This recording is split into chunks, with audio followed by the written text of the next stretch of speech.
la VF de Wicked est meilleure que la VO. Bon là c'est le Magnetos, j'ai revu Wicked, comme le numéro 2 sort bientôt, et cette fois, j'ai changé quelque chose, je l'ai vu en VF, alors que la première fois, quand je n'avais pas apprécié le film, c'était en VO. Et clairement, c'est très rare que je dise ça, mais je trouve que la VF est quand même meilleure que la VO. Il y a deux raisons pour ça. Premièrement, j'ai préféré les chansons de la VF. Clairement, les chansons de la VO, je les ai pas trouvées top.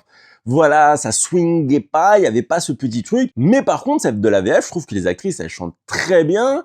Et le rythme des paroles, il s'incorpore beaucoup mieux dans la dynamique de l'histoire. Mais aussi, le second point, c'est que je trouve que Ariana Grande, c'est une actrice catastrophique.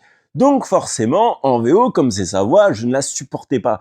Et là, la VF, ça n'empêche pas que les expressions faciales, elles sont éclatées. Mais en tout cas, la façon dont la doubleuse met de l'intonation, met de l'émotion dans la voix, je trouve que c'est beaucoup plus supportable. En vrai, la doubleuse, elle sauve la prestation d'Ariana Grande quand même. Donc ça fait que dans ma tête, je me suis dit que j'allais regarder Wicked partie 2 en VF.